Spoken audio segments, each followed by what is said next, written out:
Good evening, everybody, and welcome to the August 2nd, 2023 Planning Board meeting. First item on the agenda is roll call. Angela, if you would, please. James Farias. Here. Lori Anthony. Here. Diane Gray. Here. Stacy Walker. Here. There are 4 out of the 6 normal members. We are still missing one. If anybody would apply, or you're welcome to. We do have a quorum, so we may proceed with our business this evening. I am going to take things in order. It won't take very long. The second thing on the agenda are the minutes of previous meetings. I'm going to do them quickly, individually. Starting with June 7th. Did everybody get a chance to read those? Yes. Anybody have any comments, suggestions, or questions? No. Angela, I found those perfect. You're fine on those. On June 28th, did everybody get a chance to read those? Yes. Any comments, questions, concerns? No. The only thing, Angela, I had, and I did not go back to review the video, but on page 2 where you have Dennis Abbott stated there's a ceiling of allowance for home occupation. I remember the conversation, but I think it was more going towards there's no way to know about the home occupation. I'll go back in and try to pull it. Yeah, either go back in and see if that's true, or just take it out, if the rest of the board agrees with that statement.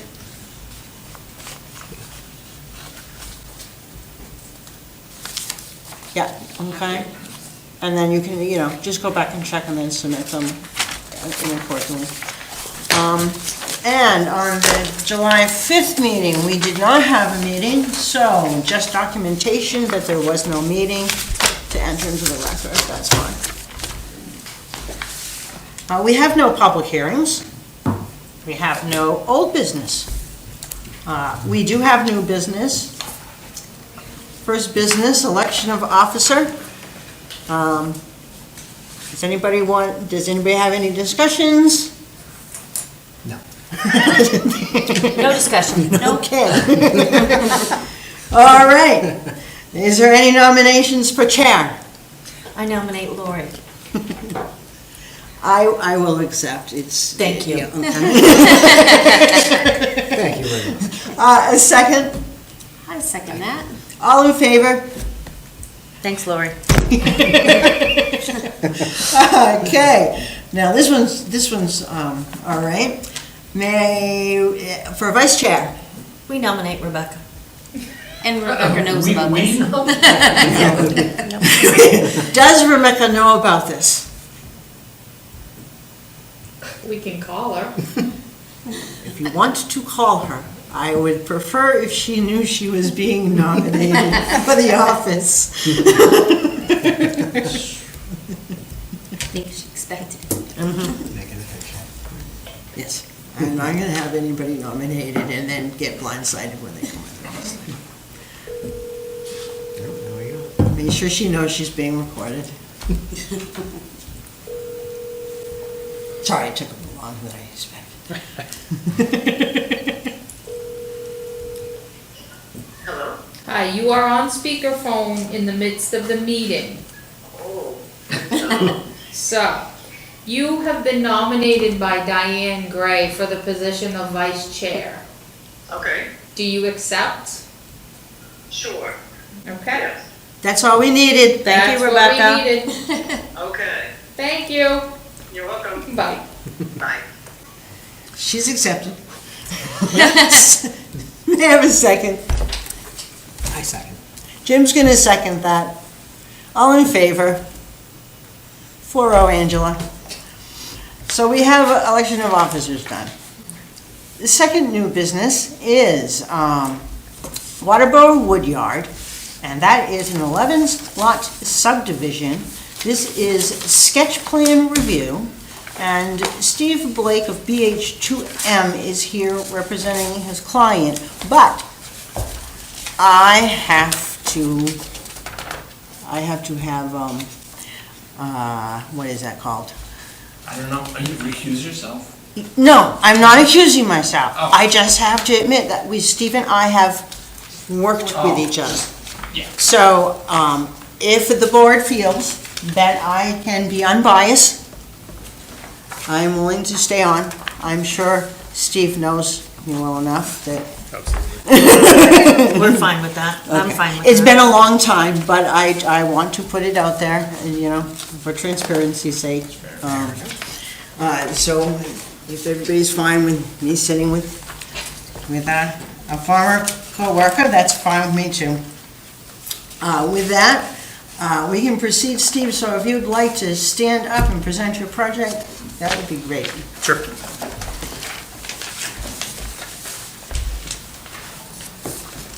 Disclose, that's the word. Very disclose. Good evening, everyone. Steve Blake with BH2M, representing the applicant, Waterboro Woodyards. So this is, I think everyone has a copy of it. We've got a fairly comprehensive sketch plan, just in terms of some of the data that's. In case you need it. Oh, thank you very much. Just, I guess, in terms of some of the data that we're showing, specific to the existing conditions, we're actively working on a boundary survey now, so the exterior boundary that we're showing on here is just based on tax map information right now. The topography shown is LiDAR, so it's just readily available information through a state database. The one thing that we have done for field work are the wetland delineation. So the wetland boundaries that you see on there, as well as the vernal pool, the significant vernal pool that's on there, have been field delineated. So those are real, and we're designing to accommodate for those, and making sure that we're respecting regulatory boundaries and impacts and things like that. So the vernal pool is that area right there. The pool itself is kind of that non-dashed continuous line. And then the area around that is the critical terrestrial habitat, which is a 250-foot buffer. So we're proposing this as a cluster subdivision with deed-restricted open space. Where this is in a little bit of an interesting area where we have a zone that bisects the property. And I saw a comment, I think, from the code officer. He mentioned that we may need to just take a closer look at what needs to be provided for open space, just based on the net density for each zone independently, which is fine. The applicant owns about 2,000 acres of property, and this particular piece is about 100 acres, so we have the ability to expand that open space. Just once we get the boundary survey done, we'll have a much better idea of exactly what those areas need to be. And certainly we provide calculations based on that information for a preliminary subdivision submission. So we're proposing what would be a public road, at least offered to the town, which is that right-of-way area that we show right here. That's about 650 feet long. There are two lots that have frontage on Shadbourne Ridge Road, Lot 10 and Lot 11.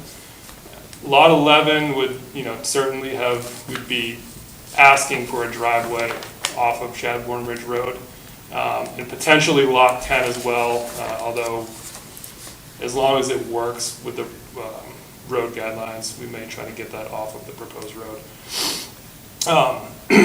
But we're allowed to impact a certain amount of that, the CTH, the 250-foot buffer, which is that dark shaded area right there. So that's one thing that we'll permit with DEP. It's a NERPA permit by rule. The state will review that. As well as a stormwater permit. I think this will be a stormwater permit by rule, but these are things that we'll have to confirm with DEP. We'll have a pre-application meeting with them. So just in terms of infrastructure, we'll have the road, and obviously, I think overhead utilities. Each of the lots would have private septic and wells on each lot. They're all about 40,000 square feet, which is an appropriate size for having private well and septic on them. And then at the end of the road here, we reserved one area for stormwater, which is likely to be probably a pond. A wet pond is the most likely there. And that's just to provide some detention for the development that's happening so we can meet our pre- and post-development flow rates.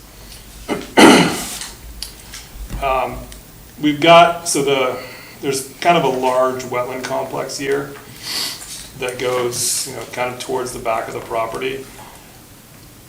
We think that's going to be considered a wetland of special significance. So any impacts to that area, in the future are unlikely, very challenging to permit. So we're not planning for any future development here. This is, likely to be the end of this road. So again, that's something that we've got to confirm with DEP, but just because of the presence of the vernal pool here and the continuity with the surrounding wetland, typically that's a wetland of special significance. So again, it's a stormwater permit by rule of DEP, there's a NERPA permit by rule, and then if we have any wetland impacts, say like down here to get a driveway crossing, the Army Corps of Engineers will have an opportunity to review this as well. This is the first that I've seen comments. Looks like we've got a comment from code enforcement and then also from DPW. I briefly just scanned through these and I guess I think most of these we can address. I was trying to look and see what this distance from Bradeen Road is. I don't know exactly, but I bet it's probably 1,000 feet at least. It's pretty far set back from Bradeen. But in general, I think most of these comments we can address, especially once we get further into design. This is a low point here, hence the vernal pool. But in general, there's kind of a high point that runs along here, and everything is going kind of northerly. That's downhill in this direction. I'm sorry, can you just repeat where you just said it's downhill towards the vernal pond, or? A portion of it is, so say like the backs of these lots Yeah. are draining there, but everything else is going in that direction. Okay. So I'm not doing a very good job reflecting that with the pointer, but That's all right. this is kind of the high point, in this general area, and then everything's going that way. Okay, thank you. Yeah, so that's kind of a brief overview. I am happy to answer any questions.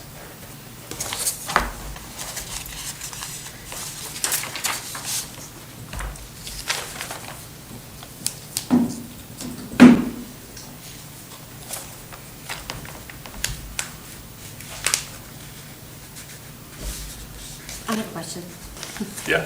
and maybe it's just because I'm new to this, but, so it's A&R and F&A zone. 80,000 minimum lot size, and I'm reading in our ordinances that you just updated and sent us, that the minimum road frontage would be 150 feet, am I reading that correctly? So when I look at these, the frontage to the roads are 115, 115, 115, 100, Because this is a cluster. and that makes the difference? That's a different setbacks. Different road frontage, not setbacks? They have everything right there on your plan. the difference. So, yes. What's Yeah, a I just wanted to minimum make standard? sure. When you're And then doing what a cluster development, does. you can shrink the You size. can shrink, okay, all Absolutely. right. Yeah. Okay, I learned something.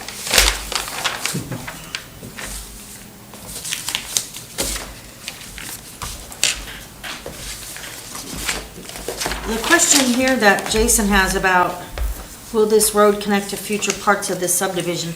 I know we're only at a sketch plan here, but is that part of a future plan? No, this was a standalone project. This part is? Yeah, and it's, I mean, the wetlands that we were talking about before through there kind of Right. limits development on this area. Okay.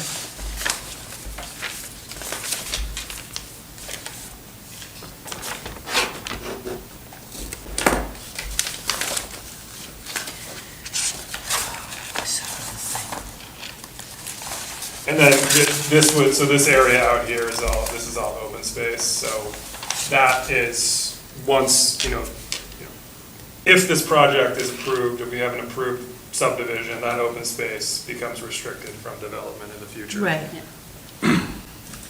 Just because I read the question here from Jason, I didn't know if there was a scope for a connecting. Sure. We've had some, and this is where the comment may have come from, we had some previous sketches that we had done prior to having a wetland delineation done. Okay. That, showed a larger project. Okay. Once we had the field work done, it just, this became what we could do. And on the code enforcement comments, he did have a question about how much of this is forested. Do you know that yet, Steve, or It's all forested. all forested Yeah, wetlands? yeah. Okay. Yeah, and I didn't submit it with a sketch plan, but you'll see it with a preliminary submission. We retained Flycatcher to do the natural resource delineation, so they have a very comprehensive report that walks through what each wetland is and also the studies that they did in the vernal pools as well.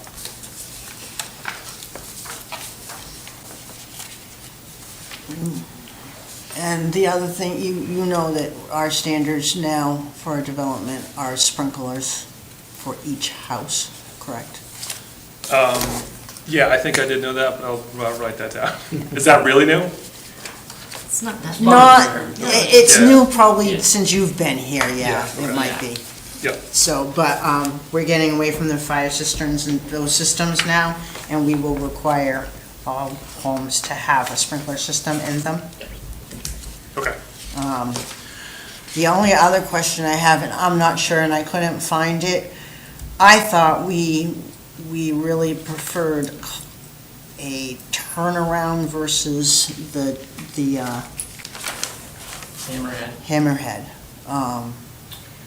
I don't believe it's an either or. It's a either or. Yeah. Okay. The difference on this particular one, in fact, again, just so you folks know in this process, when these projects come forward and the process occurs, Steve met with actually Mike and myself to talk about various issues. Yep. And the hammerhead was preferred, and it was preferred in the sense of not encroaching in a lot. Sometimes designers will put their hammerhead in a lot and it acts as a driveway. We prefer to see it standalone, Right. but it takes up less space than a full cul-de-sac. Correct, yeah. And fire apparatus and other equipment can pull up and back in and get out as needed. Yeah, because I'm remembering one that we did a little while ago, and did the fire department weigh in on this at this stage, or will they?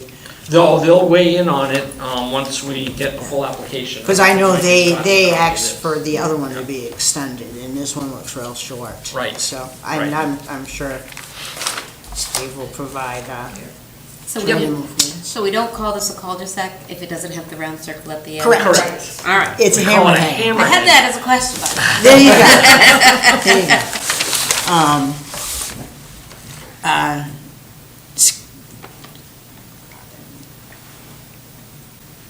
Of course, I'm reading our requirements for sketch plan review, and Sure. I'm sure you know about them. A little skimpy on what we got, but you will forward these, move these, progress so that, the ditches are shown, test pits are shown. Sure. Oh, The we will well, make sure of that. oh don't yeah, you the, worry. I know, just, in my checklist, Sure. I have it here. Are they required for a sketch plan? Yes? Well, we try to, as much as that kind of possible. information is not required. It's not Ditching required. and Right. that sort Not of at this thing. stage. No, Right. no. It's not a requirement, it's suggested, but I just throwing it out there. You very rarely will see an engineering firm spend a lot of money putting grading and Right. ditching No, no. on road design before they even know if the project's gonna be. Sure. Sure. I was just surprised that, there wasn't any little houses and some test pits. Yeah, we haven't done any test pits for soils yet. I mean, that's obviously something that we'll do. No, just Yeah. checking in. Yeah. Like, it is sketch plan review, and sometimes I get ahead of Sure. myself, and I have to or Lee J reins me back. I try anyway. He tries, but no, that's, Lee J, so, Yes. we've come to the portion where I'm gonna ask you if you have anything to add. Not really. Again, Steve met with Mike and myself, and we talked about this plan as well as various other designs, looked at other, the question you certainly had about, is this gonna connect to something else? We did discuss other various projects that may come in the future, but this is a standalone, clearly, and will remain as such based on everything we've had for discussions with Steve. The only, it's not an issue, but I think the one that you raised as well is certainly them needing to look at pulling the driveway into the proposed roadway on Lot 10. But we've always known that Lot 11 would have, or that lot down there would have Yeah. an access directly onto Chadburn Ridge. Yeah. Yeah, so, no, I think as soon as they're ready to do all of their critical engineering design, Yeah. we'll certainly be ready to go. And I agree with the cluster development. Yep. It's nice, it's laid out nice, so. Okay. That was the other thing I was just gonna ask. I don't know, is that something that's kind of at the purview of the board to determine if that's an appropriate? Certainly, it's not a It's- requirement, like, some of the Okay. towns we work in, it's required. Right, yeah. One town that I work in says if you're doing over 4 lots, you have to do a cluster. Right. We don't do that here, but certainly the okay. board is gonna Okay, so, give you some direction. appreciate I it. mean, it's, at the sketch plan stage, it will be determined. You've presented us with a cluster, Yeah, so, definitely, I'm in agreement with the cluster development. If everybody else would weigh in on that part of it. So, and Works best. just for Stacy's edification, and having not really dealt with this yet, a cluster versus a traditional design. If it were a traditional design, you'd still be able to get 11 lots, but you'd see a lot more permitting because of wetland impacts. Right. And the road would have to go all the way up into the remainder of the lot, parcel, to get the additional lots, because these lots would be much larger in size. Right. So by doing this, what they're doing is keeping common area rather than having all these lots attributed to individual homeownership. Thank you.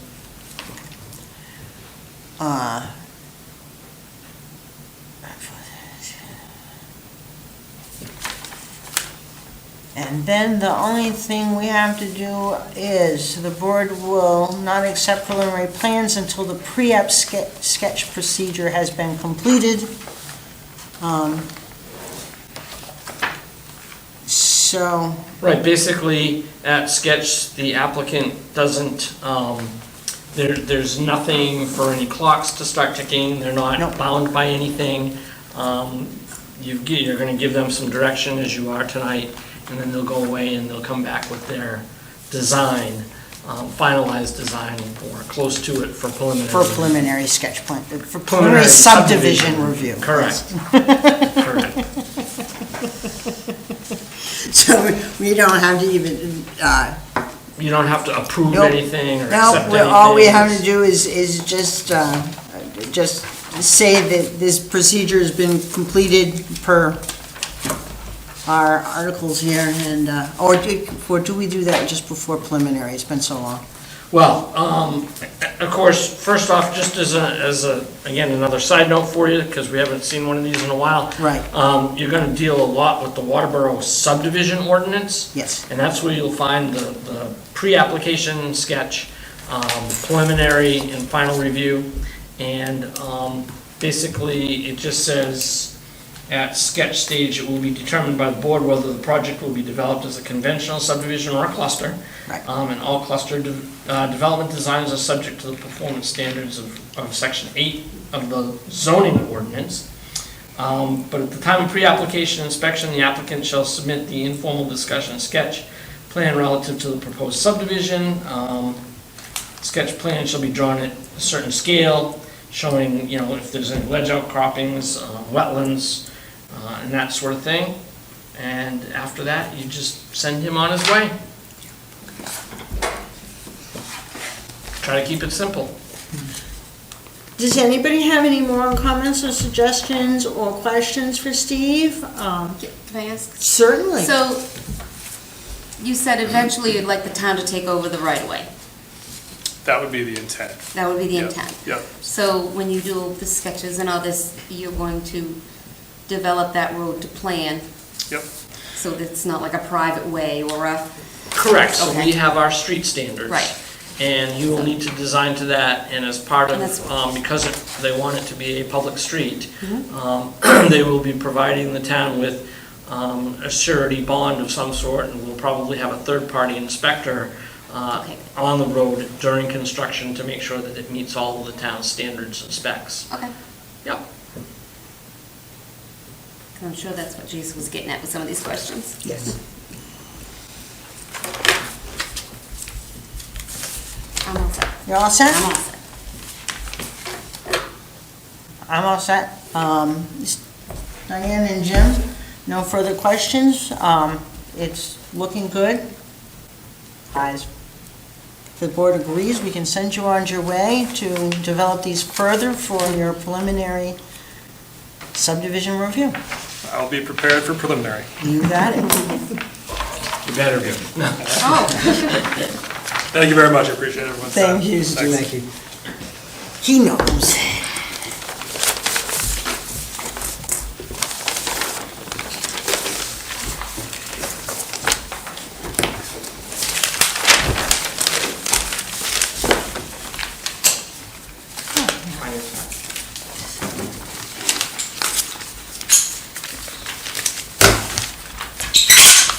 Okay.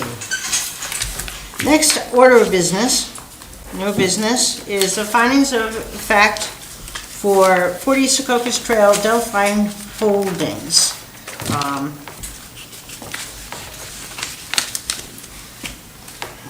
Why are you putting it, Angela? I don't prepare findings of fact for you. You suggesting she go over them with us? So really, the only change, and, I guess I have to say, these are some of the toughest findings or facts that I've done, because the only real change was that they eliminated the self-storage, Yep. eliminated pavement, and away they went. Yes. And so, nothing changed in the findings themselves, with the exception of the building count. Whether we need to change some verbiage No. further in, or just let them go as they are. And I reviewed them, and, and you're right, this is the first time we've had a amended site plan review. The first comment is on the bottom of the page, the approved by stuff. Yeah, just update that, okay? It was me, Rebecca, Jim, and Rick on the 7th, Yeah, I wasn't here. okay? As far as the rest of it, now, we've been reading these, BJ, Yes. per several, differing attorneys' opinions, individually. Yep. Yep. So, Am I to proceed with reading them individually? They've been read once aloud. But we've been, yeah. But my question was, and I only had Well, one change. So, I had the same conversation with another board I was with last Yeah. evening. Because they wanted, all of their findings were read individually, and it took a long time, and they were like, can we change this process? I'm always of the opinion, there's two ways to do your findings of fact. This is the same exact speech I gave them. Your attorney was sitting here, your attorney's gonna tell you, read each individual finding of fact and vote on each individual findings of fact. Okay. I'm a little more liberal and laid back on that. I certainly suggest that you do that if the project is controversial, or if there's a chance that it's gonna get denied or appealed. If there's nothing to it, then I would just vote for the findings of fact in one vote as presented and be done with it. Okay. And I don't see anybody here challenging anything. No, so- no, and like I said, this is just a change, and this actually got smaller Right. in the footprint of the So development. I would just They seek a deleting motion. the storage buildings? They deleted the storage, they One deleted building. one storage building, and they also got rid of the boat and RV storage on the other side. And they got rid of the water quality filter under the parking lot.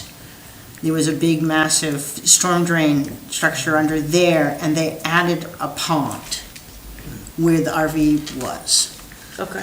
Okay, so that was the gist of it. I mean, so yeah, they compensated for the retention of the stormwater, but they got rid of a building, and every other aspect remained the same. Okay, Okay? thank you.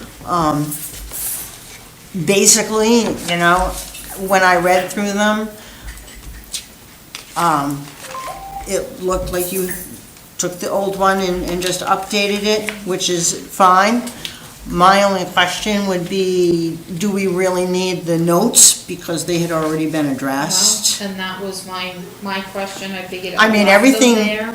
Right, If the notes were there from the previous approval, yeah, and nothing else changed other than, a statement or something on there indicating that they've shrunk the size of it, yep, they should stay on there.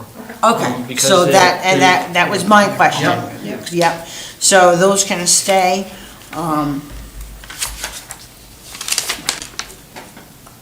I hate to, basically, most of them, the standard is met, and then the last three aren't even applicable.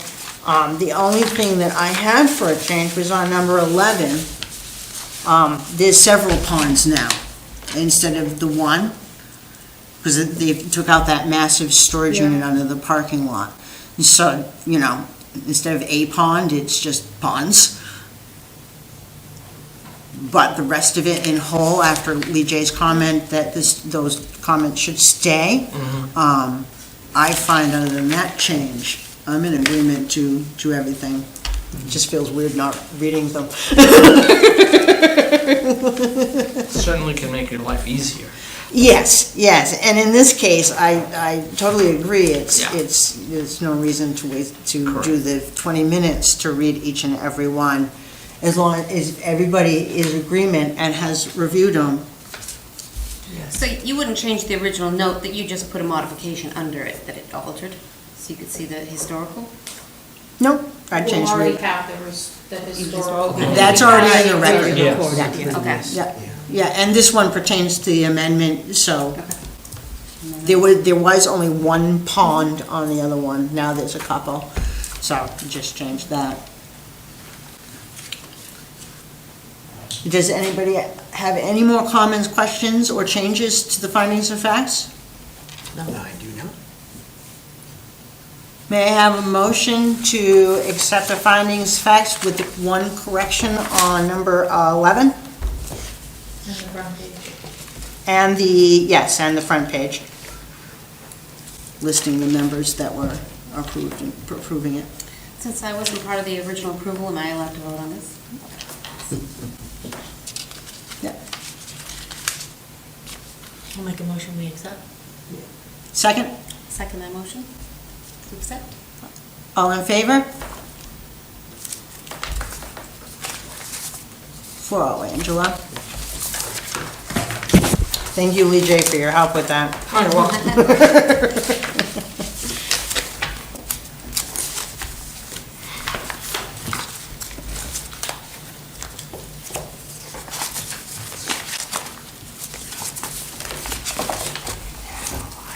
Lost my agenda.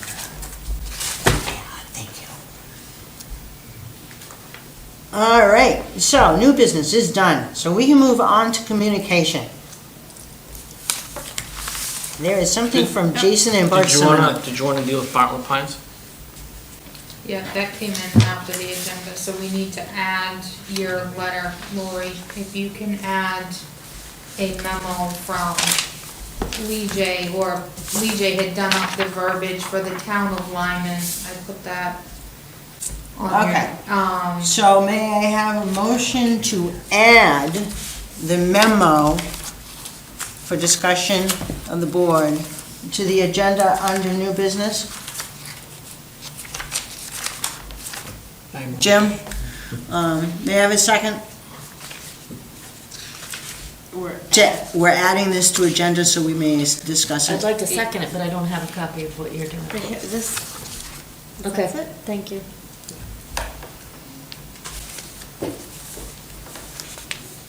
I believe you missed that. That was concerning the Lyman. Yeah, I was there.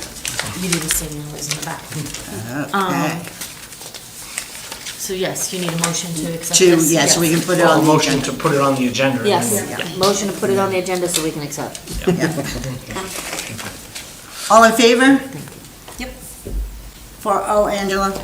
Okay.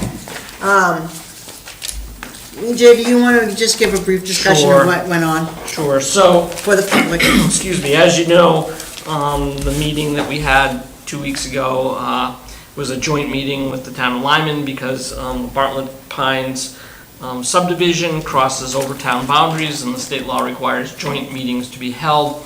The property in question was actually all in Lyman where that subdivision was previously vacated, and they were concerned about how to handle fire protection and other emergency services. So they wanted to make sure that you folks, as the Waterboro Planning Board, were included. We went to that meeting, and I believe you were all in agreement by the end of that discussion that you waived your rights to be involved in any further discussion regarding anything that happens in Lyman on that subdivision. And so, to make it formal, what we needed to do was just have a short statement signed by the chairman after you folks vote, indicating that you're waiving your rights to continue to be involved in any discussion on the Bartlett Pines subdivision as it relates to Lyman.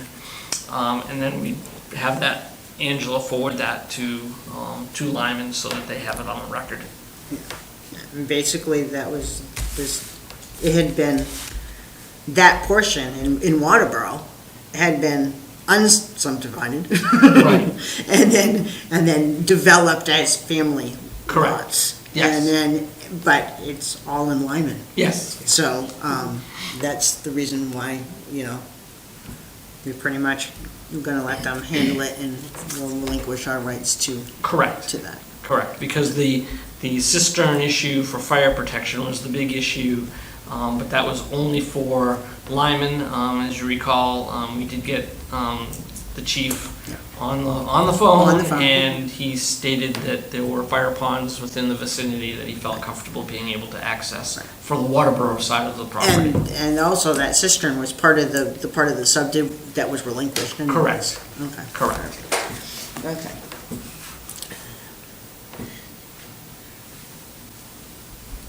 Has everybody read the statement Angela prepared? Yes. May I have a motion that we approve the memo and have it sent to Lyman, relinquishing any, or however it's said here. Relinquishing. any Relinquishing rights our to future. rights Yep. to say in this any further. Make a motion for that. Second? Jim? All in favor? You may We'll just need your signature. my Madam signature Chair. on Yep. that, yeah. Yep. And I can either do that, you want to fix that one little thing? Okay. Then I will sign it up. All right, so now we can go to communication. So you want me to carry that too for you? Yeah, carry Okay. that for me. Okay, so the, I want to call it the annual, I don't know that it's actually annually, but Jensen Baird, who is your law firm, puts on a seminar after every legislative session is completed, and does a presentation with probably 4 or 5 of the attorneys from the law firm in their specialty areas, and talks about any and all legislation that was passed relevant to municipal government, so that you have a better understanding of where the laws are and what's going on. And I'm sure certainly part of that presentation will be talking about LD 2003, which is everything about the legislature this year. And they do provide dinner as part of that presentation. Folks, planning board members, municipal employees, and whatnot come from pretty much all over the state that are associated in some way with Jensen Baird. So if you haven't been, I encourage you to go. Certainly you can meet the attorneys that work on your behalf, including Natalie, who is a big part of the presentation, and get a free meal out of it, and probably sit at a table with folks from other communities and find out what they're doing. So don't hesitate to register for that. You just let Angela know by September 1st, I believe, Yeah, I have correct? to have everybody registered by September 1st. I gotta check, but I think I'm probably gonna go.